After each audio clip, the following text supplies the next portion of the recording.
A debate. Como es costumbre a esta hora en Mega Noticias, vámonos a debate con, le doy la bienvenida a Víctor Valdivia Moreno, analista económico, y a Estela Moreno, historiadora. Gracias, Víctor, gracias, Estela, por estar con nosotros. Gracias a ustedes. Estela, a mí me da la impresión de que el tiempo, que es el poder más grande del universo, nos está jugando una partida extraña, porque en el 68 era luchar en contra del poder que tenía el ejército. Fueron los responsables, de acuerdo a sus denuncias, de la matanza que hubo de jóvenes.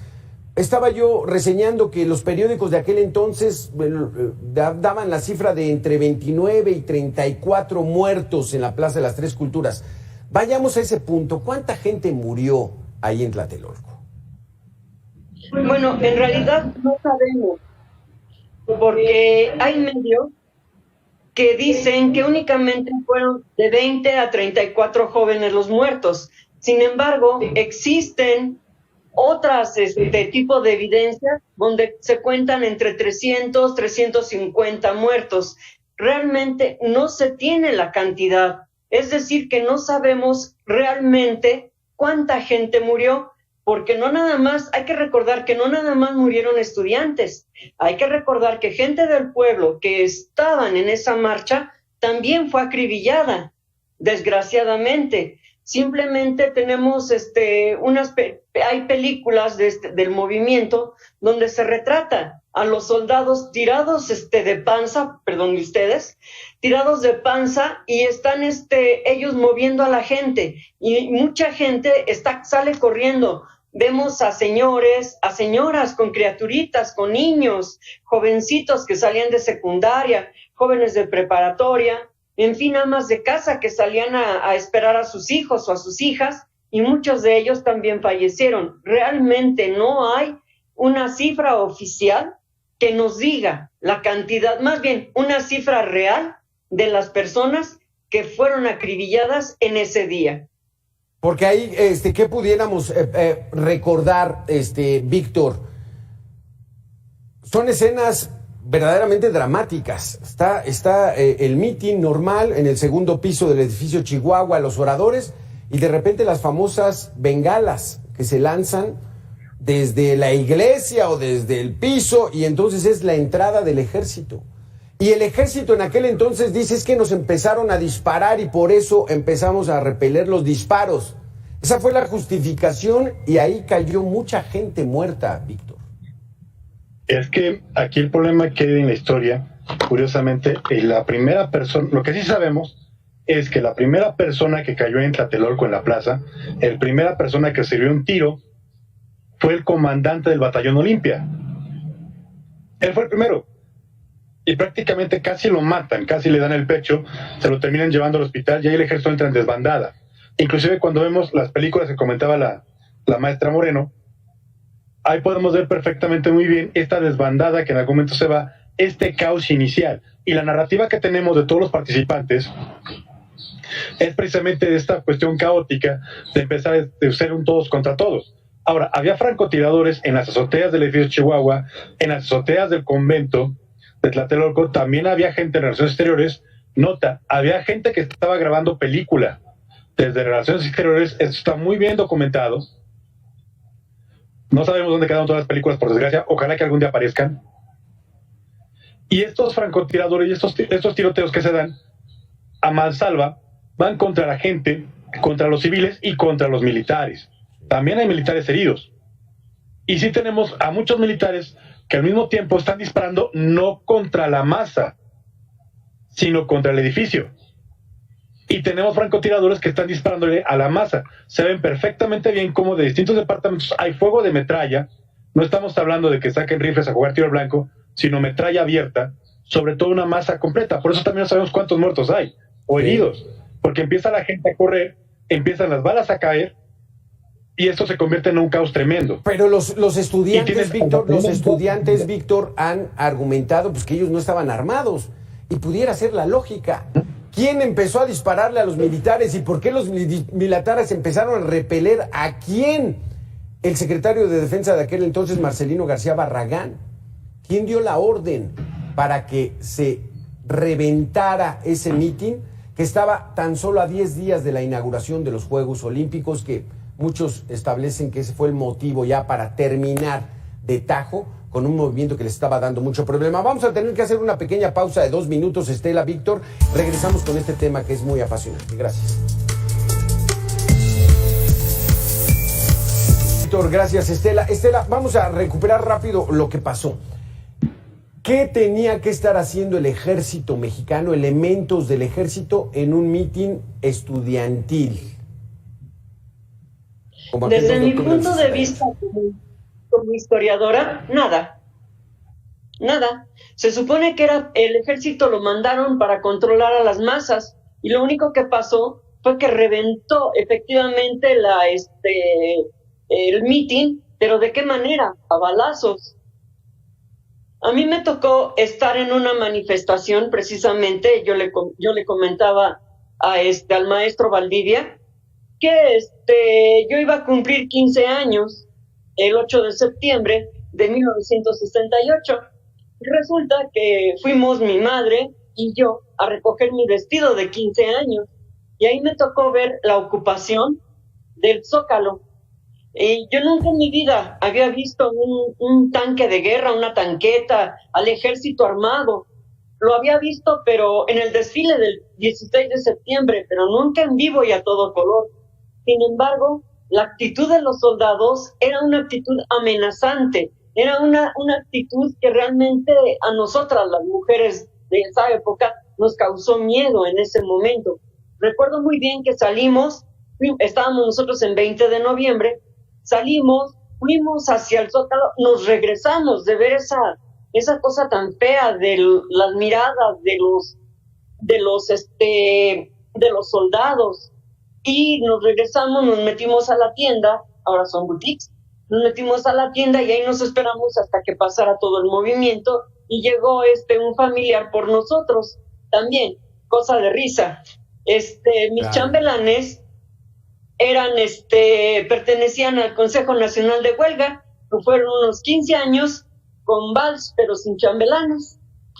Ahora, vamos a la triste noche de Tlatelolco, al 2 de octubre.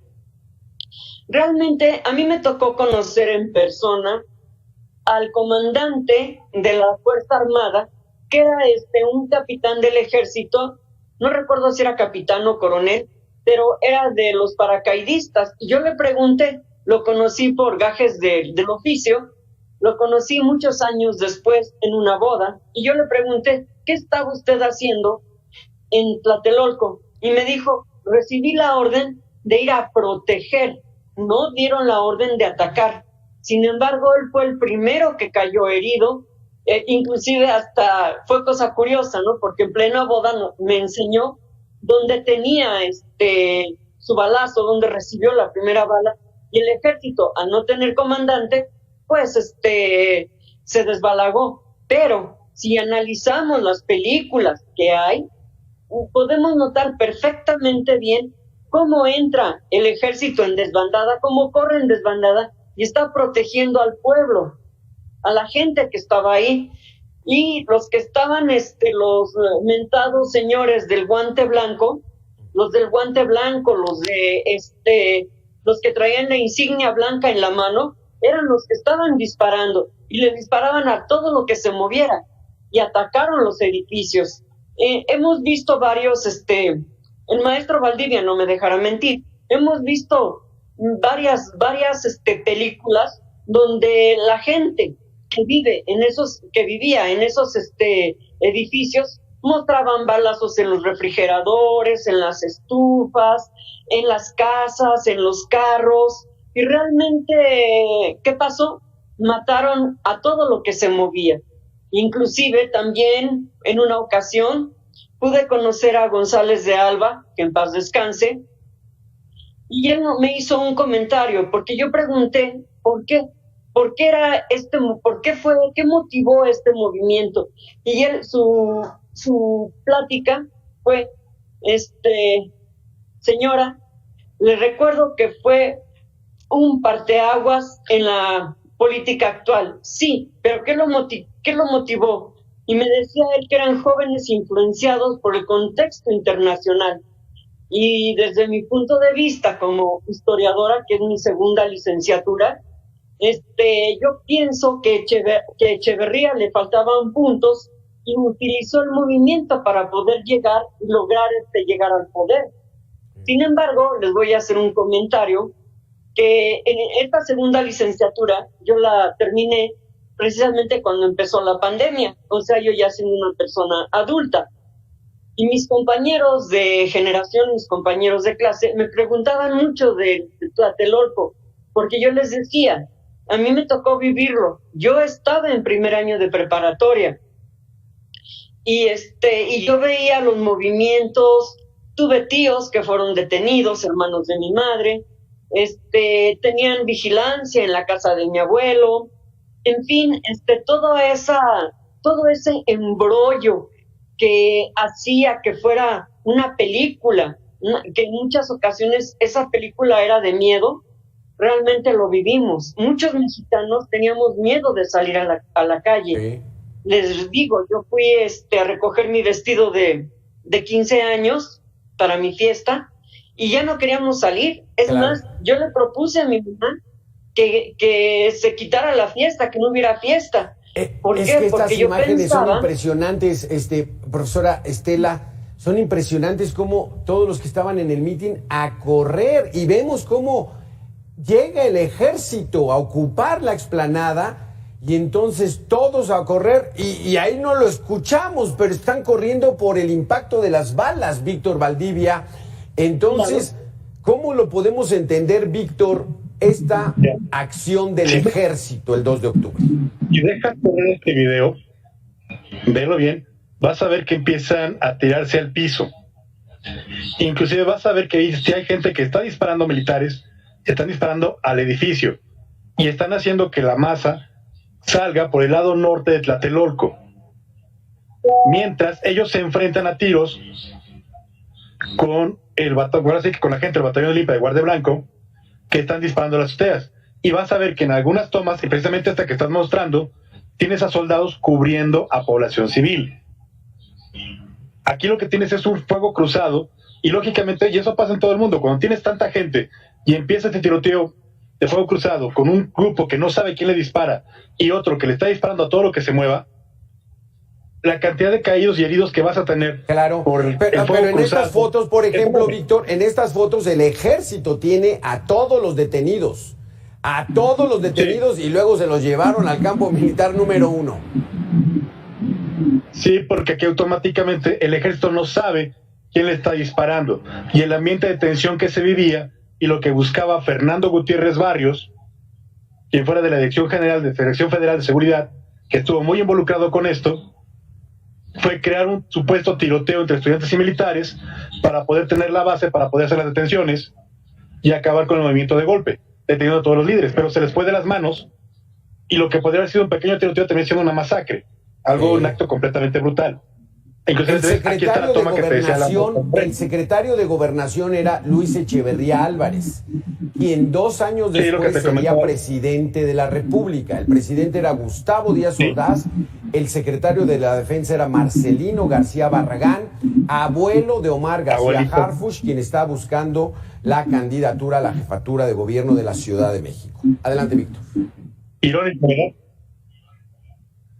Porque tienes al nieto de uno de los actores de toda esta masacre, que se ha convertido en uno de los pilares de la izquierda en México, y su nieto resulta ser que es candidato por un partido de izquierda, que se ha apoyado en la base de este movimiento y que supuestamente nace como una consecuencia directa del movimiento 68. Sí. O sea, parece un chiste. Parece un chiste, Víctor. Vamos a este asunto entonces, Víctor. Vamos a hacer una pequeña pausa. Ya recordamos un poco esa tragedia, esa matanza, porque no fue de otra manera más que una matanza de estudiantes, de civiles por parte de, o eran miembros de la Secretaría de Gobernación y los del Ejército, y eso fue verdaderamente el acabo. Se fue un manotazo para terminar con el movimiento. Pero ahora, 55 años después, ¿cómo nos encontramos? Vamos a hacer una pequeña pausa, Estela Moreno, Víctor Valdivia, y regresamos para cerrar este debate. 2 minutos de regreso. Sobre la verdadera situación de los derechos humanos en México. No puede ser humanista un Estado que no garantiza una vida libre de violencia. No estamos ni cerca. Somos víctimas de la violencia desatada. Los feminicidios se cuentan por miles y las desapariciones también. La impunidad ronda 90% de los delitos cometidos. ¿De qué presumen los de antes, pero sobre todo los de ahora? No solo no regresan a los militares a sus cuarteles, ahora han oficializado su permanencia en las calles para dar una idea de que se está haciendo algo, pero en realidad de nada ha servido. Quedan a deber cuando hablan del derecho a la libertad de expresión. Cientos de activistas y periodistas han sido silenciados. Y si hablamos del derecho a la salud, la irresponsabilidad ha sido criminal. ¿Qué clase de humano pasa insensible frente a la gente que no tiene para pagar médicos o medicinas? Sepultaron sus derechos. ¿De qué humanismo presumen?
Gracias, Estela Moreno. Gracias, Víctor Valdivia.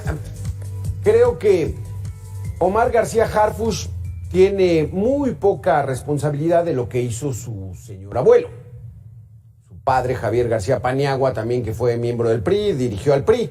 Él no tiene esa responsabilidad, pero la izquierda en México ha abanderado la idea de que el 2 de octubre no se olvida.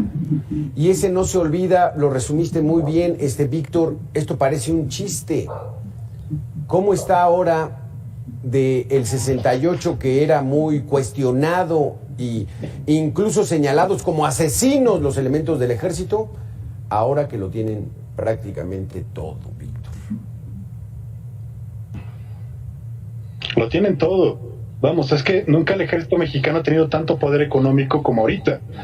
Vamos, está el aeropuerto, está el Tren Maya, está buena parte de la refinería, está todo. O sea, aquí todo proclamación en contra del ejército mexicano, este sexenio se ha ido por la coladera, porque lo que estamos viendo es una militarización, por decirlo de alguna forma, de la economía y del poder político en México. Inclusive hay varios, ¿cómo decirlo? Hay varios videos, por los pueden encontrar en YouTube, en que hemos sido invitados a canales españoles de universidades allá, que precisamente hemos hablado mucho de este tema, y ha sido la pregunta que nos hacen: ¿México está militarizando? ¿Van a ser un gobierno militar? ¿O qué está pasando? Porque desde la época, y le pido a la historiadora que me corrija, si no me falla la memoria, de Luis Cortines, no teníamos tantos militares con tanto poder como ahorita. Creo que en la época de Lázaro Cárdenas. y ahorita sí tenemos para aventar para arriba. Y sí se convierte en un chiste que uno de los principales actores, de una de las personas que fue puesta como de los causantes, como los intelectuales, efectivamente, el ejército mexicano se lleva a muchos detenidos al campo militar número 1. Algunos son torturados antes de que después los repartan en distintas cárceles de México. Y en la noche de Tlatelolco, el ejército, buscando a los francotiradores, entran a los departamentos, atacan a las familias, se convierte en un caos. Y el ejército trata de contenerlo, fueron los quienes pagaron la factura. Y curiosamente, efectivamente, ahora tenemos al nieto de uno de los principales actores como una de las banderas de la izquierda para jefe de gobierno. Pero es parte del chiste que tenemos. Pareciera ser que este gobierno de izquierda se le ha olvidado mucho de lo que realmente pasó este 2 de octubre y realmente de las proclamas de los grupos sociales que lo llevaron a donde están. Claro. Ahora, pero también tenemos que recordar, también hay un punto muy importante. Aquí también siempre ha parecido un chiste que en todas las marchas, yo estuve en la marcha que conmemoró el 2 de octubre en el 98 y 99, y siempre las proclamas antipriistas que se tenían en las marchas, y ahora la 4T, sus principales actores son expriistas, incluyendo el presidente de la República, que actúa y piensa como un priista de los 70, sí, digno alumno de Luis Echeverría. Es que la gran frase, Víctor, de la matanza de Tlatelolco, maestra, es: el 2 de octubre no se olvida. Es el apotegma de la izquierda. No se olvida. Y parece que ya se les olvidó, Estela Moreno, la historia. No, realmente es un hecho que movió a las masas, que movió a los muchachos, que creó conciencia. Pero efectivamente, como dice el maestro Valdivia, el ejército ahorita está apagado. Antes, yo recuerdo que en esa época, en el 68, todos los papeles de propaganda del Consejo Nacional de Huelga pintaban a un Díaz Ordaz como un simio, como un chango, de por sí feito el pobre, y lo ponían como chango, y luego a los granaderos, en fin, a todos. Yo no entiendo cómo es que Harfuch, quien para mí merece mis respetos, pueda ser un eje de este gobierno que ha sido corrupto, que ha sido represor, que este gobierno que si realmente se dice que es para proteger a los pobres, y cuando no es cierto, y lo podemos ver, yo los reto a ustedes a que vean cuánto costaba un kilo de tortillas en el 68 y ahorita cuánto cuesta un kilo de tortillas, 22 pesos. ¿Ustedes creen que la gente no se va a desesperar con este tipo de alzas? El jitomate, la guayaba, la papa, la cebolla, todo está carísimo, pero este gobierno dice que protege a los pobres. Yo quisiera saber a qué pobres se refiere, si a los pobres de su casa o a los pobres de mi casa. Yo como historiadora, he visto que la juventud es otra.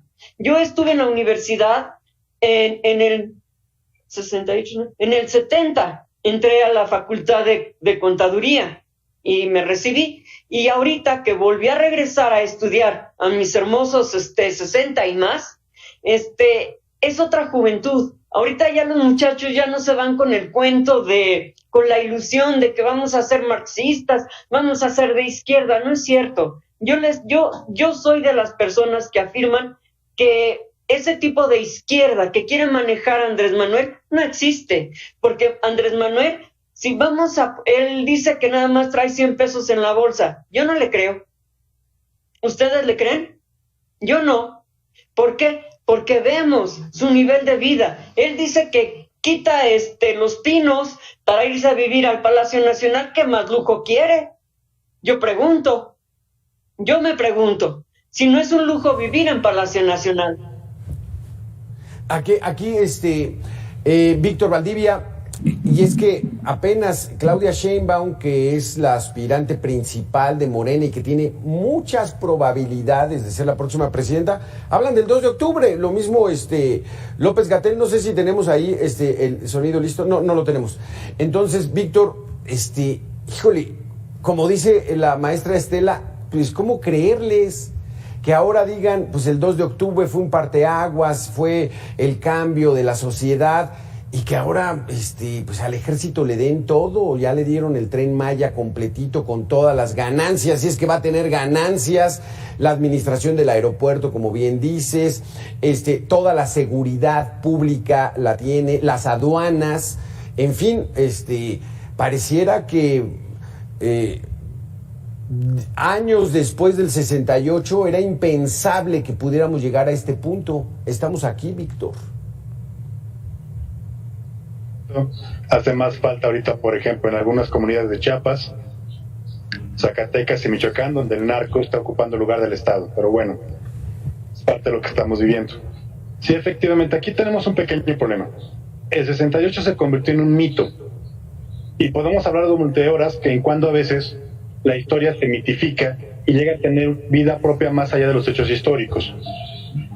Aquí el problema también que tenemos por lo mismo es que se utiliza como bandera ideológica, política y de acción, para justificar acciones y para justificar elementos antisistema y antigobierno. Pero al mismo tiempo, los mismos que lo enarbolan y lo dicen ya no más, no olvidamos, damos un paso adelante, en la práctica les dan 3 pasos hacia atrás. Sí. Es irónico que un gobierno de izquierda no solamente ponga al nieto de García Barragán como candidato a jefatura de la Ciudad de México, sino que también tienen un gobierno que más se parece al de Luis Echeverría que al de cualquier otro presidente, que es el presidente, que es este gobierno de la 4T. Entonces es parte de la ironía, pero cuando tomas un suceso y lo conviertes en bandera, prostituyendo el suceso mismo, sin importar lo que sucede. Vamos, mira, ahorita están a punto de iniciar las marchas que van hacia el Zócalo y luego a Tlatelolco. Vamos a ver cuántas tiendas son saqueadas, vamos a ver cuántos Oxxos son robados, vamos a ver cuántos destrozos se hacen. Esto no tiene nada que ver con la gente del 68. González de Alba también tuve el gusto de conocerlo, y eso es lo que siempre platicábamos, que mucha gente que marchaba, que destruía, que atacaba, que robaba en los eventos, realmente no reflejaban el espíritu del movimiento para nada. Inclusive con González de Alba hablábamos mucho de cómo algunos miembros radicales dentro del Consejo Nacional de Huelga habían causado una problemática tan fuerte que habían generado la represión.